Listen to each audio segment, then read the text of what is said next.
Hey, how's it going? I guess I should sit. Um, I wanted to tell a story. I'm positive that I've told it before, but whatever. I don't think everybody's heard it yet. So, I was pretty young, about 9 or 10, and I was part of a fundamentalist Christian church. And I was at the church with a fellow member, not a family member, a member of the church. And he was collecting the money out of the donation bin. And I said, "What would you do if there was $1 million in there?" And he said, "Well, obviously the right thing. Well, I would collect it and I would deposit it exactly just like any other amount." And I'm like, $1 million? And there's a part of me that wants to say, wait a minute, what I meant was the problem is that I am me and I know what I meant. So I don't actually think that I thought it was okay to steal. I don't think, especially like I believed it. Like lots of people say, "Oh, I went to church and I started doubting when I was 5 years old." Well, I didn't. Okay, I believed this stuff. So like I literally thought this would make God angry. I mean, there's the story in Acts of they stoned somebody for saying that he donated the entire purchase price of a field instead of only a portion of it. So like I understand that the concept of money was taken very seriously.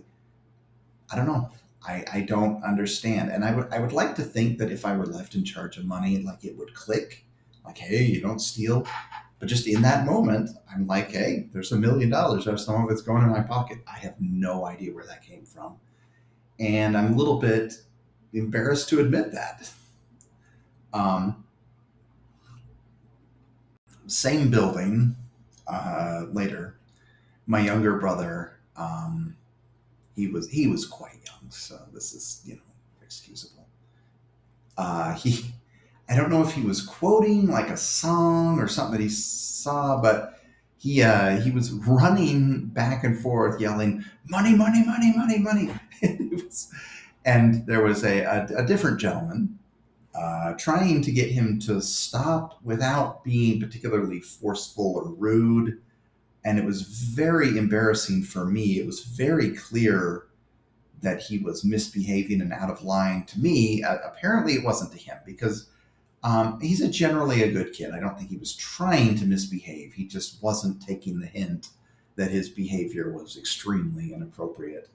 That was, well, I mean, part of the doctrine that we were taught was that you you're not supposed to be materialistic. So if yeah, repeatedly yelling money, maybe it's not quite as bad as wanting to steal, but what do you do? So, anyways, I'm no longer a member of that church or any church. So that's a good thing. But I do have some interesting memories. I do think it kind of warped my mind, though. I do think that it put a lot of weird, toxic shame into me. And I think that I internalized that in a very unhelpful way, especially in regards to sexuality. Because I told you, I believed it. I literally believed it. I thought that I was going to just be killed by God for these sexual desires that I had. So I'm like, well, if I'm literally going to die for this, then I might as well go all the way with it. Um, and so, yeah, that's kind of where I developed my persona, which is not a very good persona, but I don't know. Yeah, not good. Uh, so when my daughter was born, we decided to hold off on any religious indoctrination until she was at least, I don't remember what we said, at least 10 or 12. We didn't want to introduce the concept. And then without our permission and against our will. Well, the story was that it was without our permission and against our will. Um, my ex-wife's new husband's mom, what the hell is that? My daughter's step grandma, I don't know what you call it, took her to church. Now, the reason that I added that weird disclaimer is because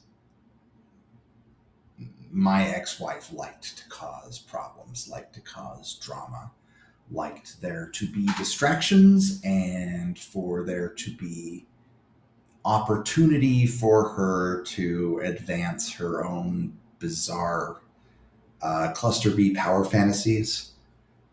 And so it is entirely possible that she said it was okay for my daughter to be taken to church, knowing that it was going to cause drama later and that it would make me look bad, especially if she claimed to be on my side. Well,